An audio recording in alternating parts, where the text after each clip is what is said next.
everybody, I'm Chris, and this is my presentation on the Iran-Contra affair. I subtitled it The Pursuit of Global Hegemony at All Costs because it seemed sufficiently dramatic. We will cover the scandal, what it was, the reasons that the scandal happened, and the ethics of the Iran-Contra affair as a whole. So we'll get into it. This is Oliver North. He kind of played point guard for a lot of the behind the scenes of what we'll talk about today.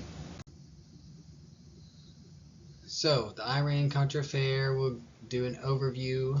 The affair involved the secret sale of arms to Iran and the illegal diversion of the funds from those sales to Contra rebels in Nicaragua. These actions breached U.S. laws and ethical standards, but they also undermined public trust and exposed significant flaws in our political system. The affair serves as a stark example of negative consequences for ethical failure in public administration, particularly when it comes to our foreign policy.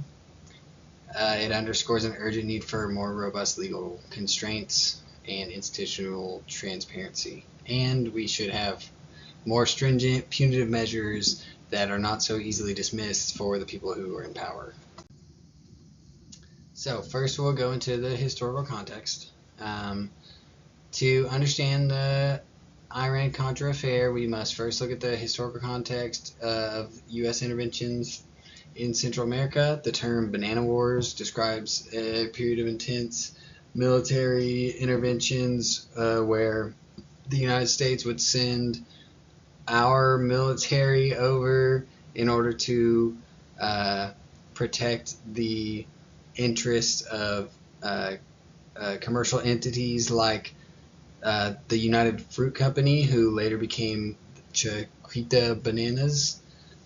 So there were literally wars waged on behalf of these bananas so that companies like United Fruit Company could go into countries like Nicaragua and exploit their cheap labor and their cheap resources, and the United States was all for it because that meant a more robust economy and better bananas for us.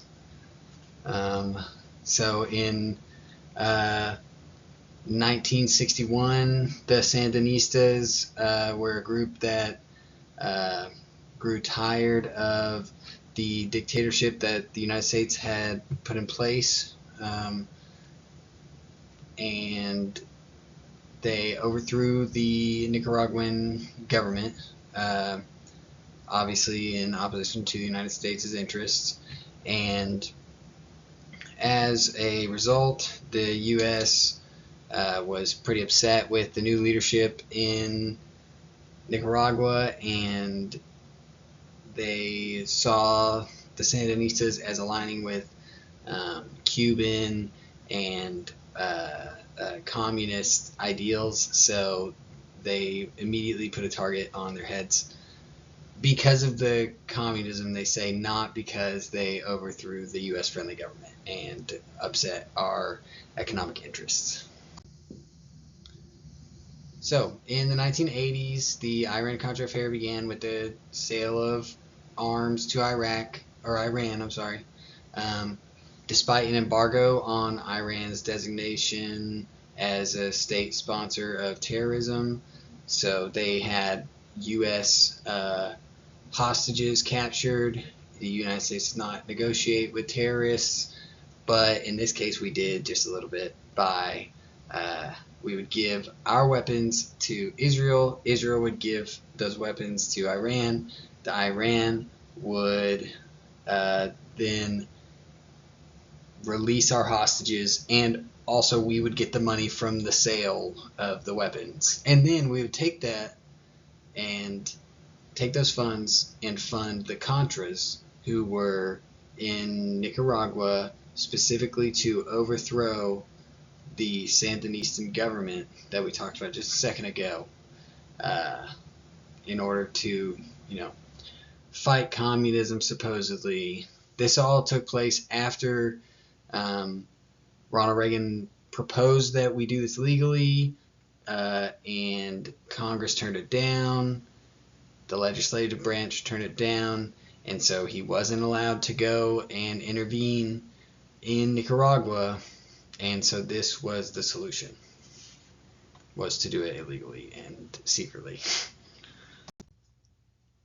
So the exposure of the scandal, the Iran-Contra affair came to light in November 1986 when a Lebanese magazine exposed U.S. arms sales to Iran. There was a Contra soldier who had been found and captured, and he basically spilled all the beans, gave them all of the contacts they needed, and those contacts spilled the beans, and then this came out.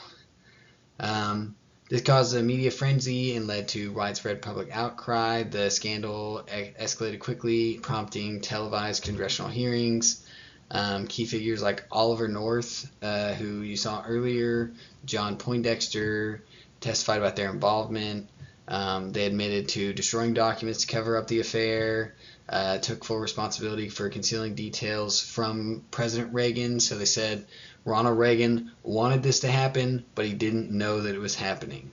So they were working on behalf of the president without his knowledge. Ronald Reagan did admit that he knew that we sold weapons to Iran, which we weren't supposed to do because they were holding U.S. hostages and we don't negotiate with terrorists. But he said he did not know about us giving money to the Contras to overthrow the Nicaraguan government. That was all the CIA doing that on Ronald Reagan's behalf, supposedly. The outcome was that there were multiple indictments and convictions resulting from the investigation, although many of them were later overturned and appealed due to legal technicalities, and the people who were convicted were granted pardons, either by Ronald Reagan or by George H.W. Bush.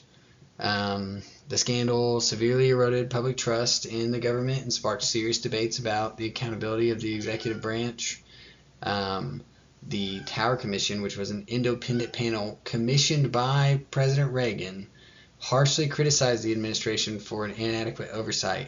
So Ronald Reagan appointed a commission to investigate them, and the commission came back and said that Ronald Reagan should have been paying more attention and that he definitely did not know that this was happening.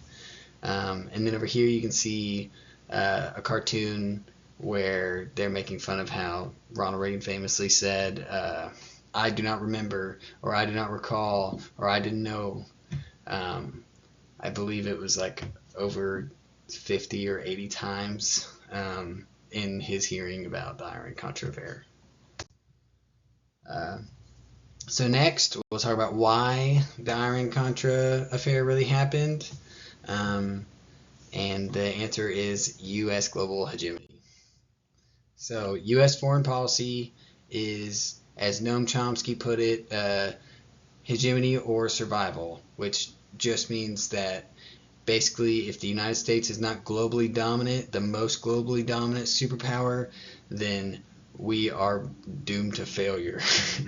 The Iran-Contra affair exemplifies this pursuit, as the Reagan administration's secret arms sales to Iran and support for the Contra rebels in Nicaragua were part of a broader strategy to counter leftist movements perceived as communists or essentially just anti-capitalist or against our personal economic interests as a country. U.S. efforts to maintain global dominance often prioritize economic interests, supporting regimes that favor American corporations, regardless of any human rights violations that might come of that. The military-industrial complex plays a significant role in shaping this foreign policy, perpetuating conflicts for economic gain. We talked about that in my last presentation for this class. If you saw that, then you know all about the military-industrial complex and how it's just a constant cycle of war for profit. The Iran-Contra affair highlights the ethical and legal challenges inherent to such a hegemonic approach. As you can see with my little diagram that I made, the U.S. has a need to maintain global dominance, and so in order to maintain that, we support uh, favoring regimes that favor our economic interests, and then that might mean that we overthrow a democratically elected leader every once in a while. And then, there's like imperial occupation where we go in, or our corporate interests go in and exploit the local resources. And then, those corporations that we worked on behalf of in the first place continue to want to maintain global dominance and the cycle continues. Um, So, why the U.S. needs communism? The United States has been using communism as a reason to get involved in foreign conflicts for years. It is essentially a fear-mongering tactic that allows our government and the media to convince us that we need to be involved in whatever issue there is to be involved in, because if not, big bad communism is coming, and we can't allow that, because communism is bad and America is good. This is often led to undermining democratic principles in the name of so-called democracy. Um, for example, Iran-Contra, where the Reagan administration bypassed congressional oversight, violated the agreement to not get involved in this conflict, and misled the public and Congress. These actions highlighted the lengths to which the U.S. would go to counter perceived communist threats and maintain its global dominance. So, if we think about it, it may not actually be about saving the world from communism, more so just making sure that we are the global superpower.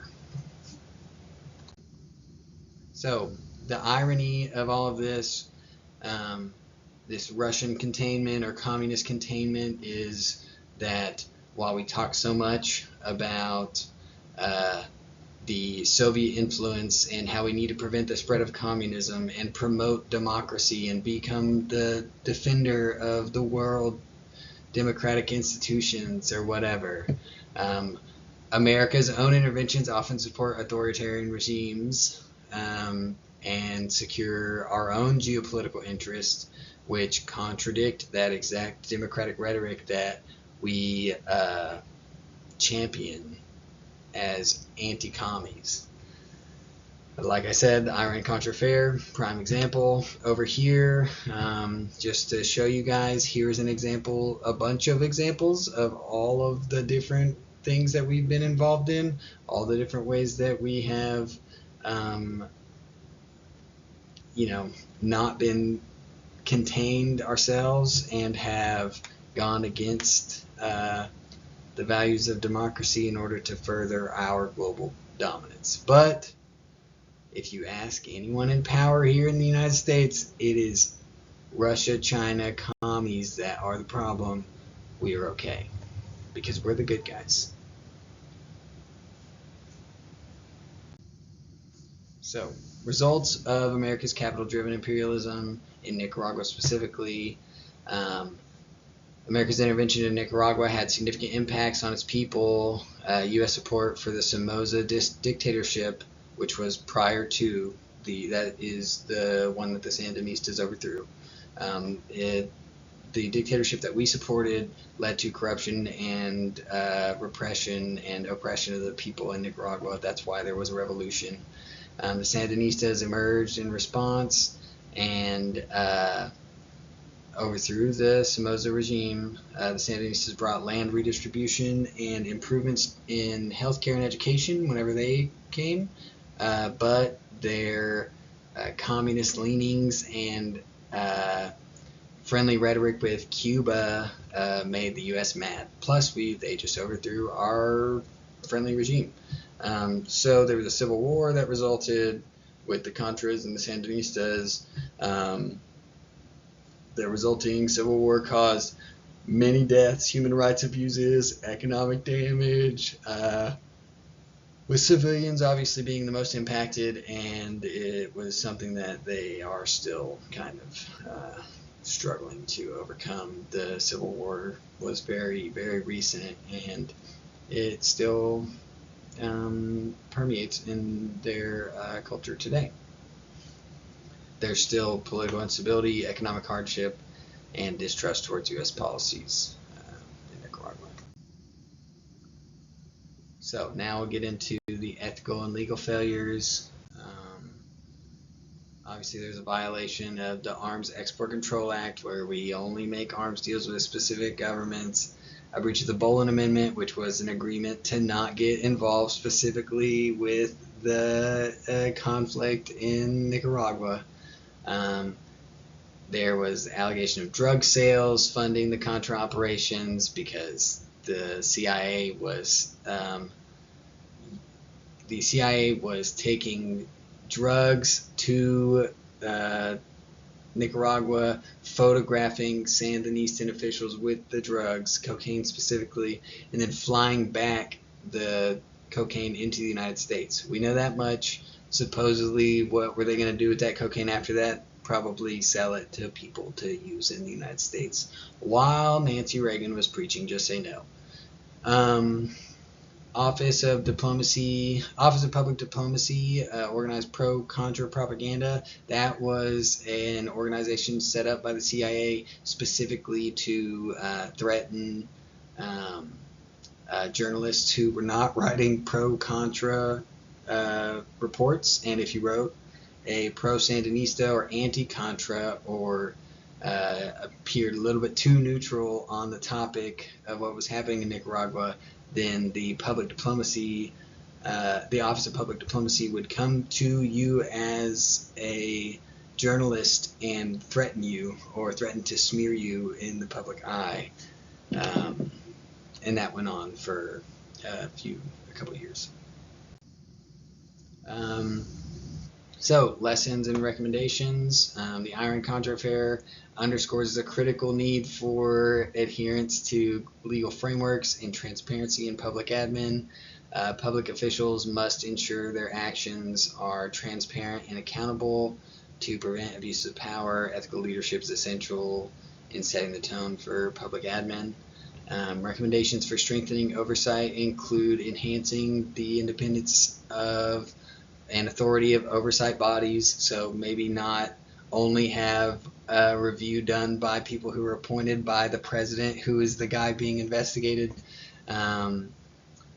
Foster a culture of transparency, obviously protect whistleblowers, and definitely hold people accountable after they've been convicted, and not allow the same administration who was guilty of the crimes to go and pardon all of the people who were found guilty of committing said crimes. Just a few recommendations. Let's see. And here's our discussion questions. I'll put these in, the space below so you can check these out and answer them. Enter whichever one or ones that you feel like you want to. And here are my citations. So thank you for watching. Like and subscribe for more.